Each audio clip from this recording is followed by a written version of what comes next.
Oi, eu sou o Dri, seja bem-vindo. Depois de anos esperando pela confirmação da informação, foi finalmente revelado que o Clind possuía a autoridade da melancolia, que era do Hector antes. Mas não foi só isso. Nós também recebemos através do Clind a informação sobre o funcionamento do teletransporte dessa autoridade, que é a tal da compressão do espaço e do tempo que levaria para percorrer o trajeto. Um pouco do passado do mordomo também foi dito. No passado, ele virou as costas para tudo por alguma razão e terminou vazio. Mas ainda tem muito mais coisas sobre o Clind que a gente não sabe. O que importa agora é que ele aceitou se juntar a essa vanguarda contra a estrela seguidora, que tá causando um caos no reino do dragão. Bom, antes de começar o vídeo, já vai deixando o teu like, se inscreve, comenta e compartilha. Também confere os links aí na descrição. Um deles vai ser o meu Live Pix e outro vai ser para comprar os volumes oficiais e traduzidos da Light Novel. E termina hypando o vídeo também. Agora vamos pro vídeo. O capítulo começa com a Petra repetindo a condição para se usar a autoridade do Clind, que era a possibilidade. O Subaru imaginário também teve certa dificuldade em entender, mas uma coisa que ele se atentou foi o Clind chamando o poder dele de fator de bruxa da melancolia. Esse termo chamou a atenção porque ele se lembrava da Equidna falando sobre esse tipo de poder. A Petra fica meio receosa de confiar nas palavras dela, mas o Subaru imaginário convence ela de que esse termo seria importante, mesmo que quem tenha falado sobre ele tenha sido a Equidna. A May pergunta se, pelo Clind possuir um fator, isso significava que ele também era um arcebispo. O Subaru imaginário diz que, se esse for o caso, ele não pode confiar nas coisas que o Clind disse. A Petra até fala que ele perdoou a Spica, que era também um arcebispo, da gula inclusive. O Subaru imaginário fica super confuso. Ele pergunta de que maneira ele poderia perdoar um arcebispo, que foi o que causou o coma da Ren. Esse Subaru imaginário não estava a par de várias coisas que aconteceram, mas a Petra se lembra de vários momentos do Subaru falando mal de uma tal de Equidna. Por causa disso, ela já podia imaginar que mais coisas entre eles aconteceu, mas que ela não sabe. O Clind responde à dúvida da Meili. Apesar da dúvida ser válida, não, ele não é um arcebispo. Além disso, o fator da melancolia é algo diferente dos demais pecados, com o Clind o chamando de não numerado. Ele também diz que, mesmo se fosse compatível com o fator, ele não seria listado como parte do grupo de bruxas ou de arcebispos. O antigo portador, sim, era um bruxo.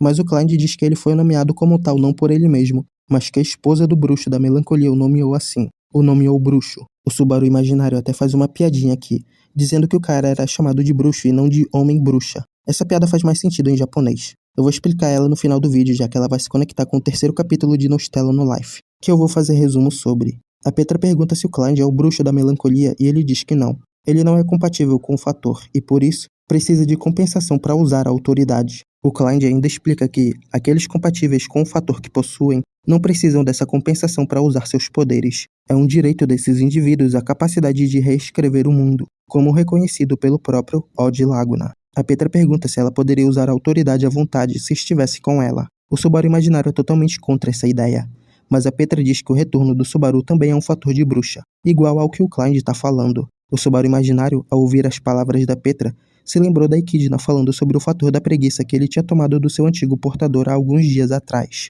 O retorno através da morte, se levando em consideração a fixação da bruxa da inveja por ele, tem altas chances de ser também uma autoridade. A Petra diz que não se importa em se tornar uma bruxa, já que ela tá com o Subaru. A Petra volta sua atenção pro Clind, mas ele diz que isso não é possível. Nem a Petra e nem nenhuma outra pessoa seria compatível com o fator da melancolia e da vanglória, pois esses dois fatores foram feitos especificamente para duas pessoas. Essas duas pessoas sendo o Valente e a Santa. E que ninguém além desses dois seria compatível com esses fatores.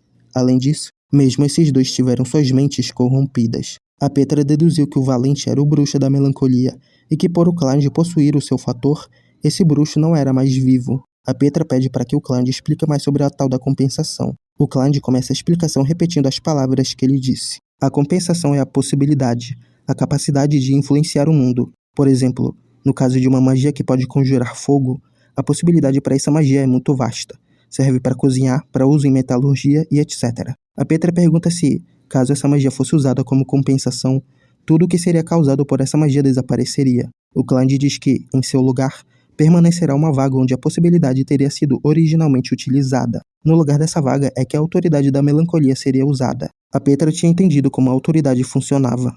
A Petra pergunta sobre as vezes em que ele usou para mandar a facção para perto das fronteiras de Voláquia, e o Clind diz que essas ocasiões foram possíveis graças ao Rosval, mas o mordomo não revelaria o que o mago ofereceu de compensação, para a infelicidade da Petra. Ela não sabia como Od Laguna avaliaria a paixão de alguém por algo, caso esse sentimento fosse usado como compensação, mas ela não abandonou essa ideia. Possibilidade necessitava paixão e apego emocional.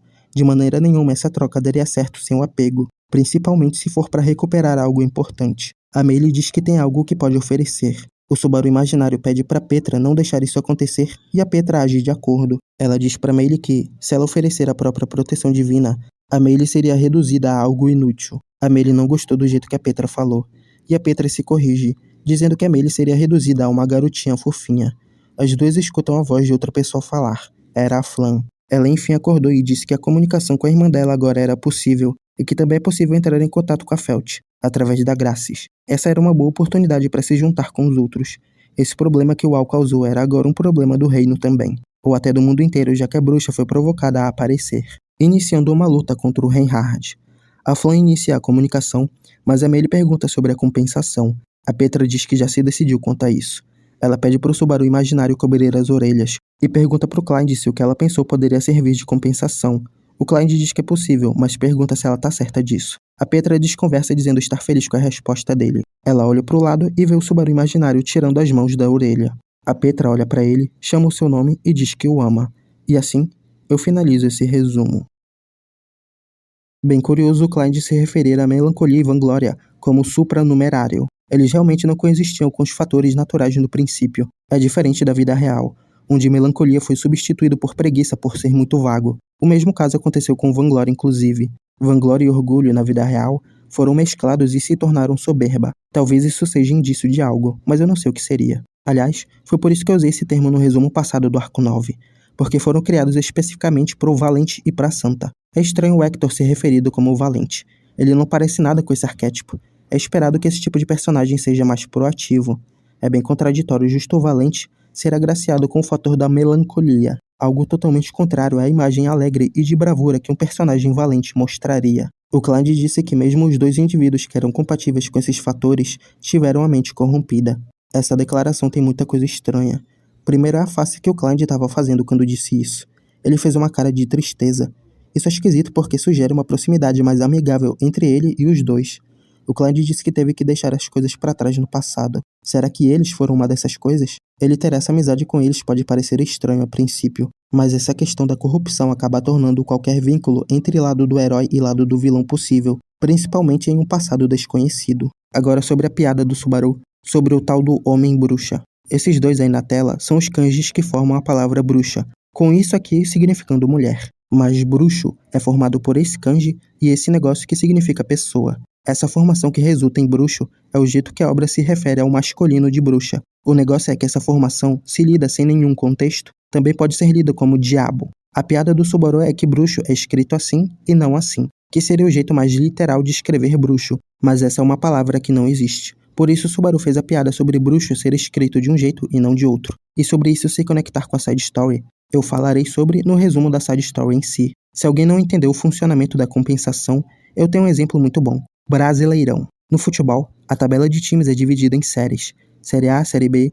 No fundo da tabela está a zona de rebaixamento. Os times que estiverem na zona de rebaixamento da Série A serão rebaixados à Série B, e os times que estão no topo da Série B subirão nos lugares dos times que foram rebaixados da Série A. A compensação é basicamente uma zona de rebaixamento. O mundo de ReZero não tem mais espaço para possibilidades. A autoridade da melancolia não pode ser usada sem compensação, justamente porque não tem espaço para ela acontecer. Pelo exemplo que o Clyde deu, a magia de fogo que será usada como compensação é um time na zona de rebaixamento, e a autoridade do Clyde é o time no topo da Série B. E sobre o que a Petra deu como compensação, eu vou fazer um vídeo próprio para isso. Enfim, não esquece de deixar o like, de se inscrever no canal, de conferir os links na descrição e de hypar o vídeo. Espero que tenha gostado do vídeo. Muito obrigado por ter assistido do início até o final. Valeu, falou e nos veremos em breve.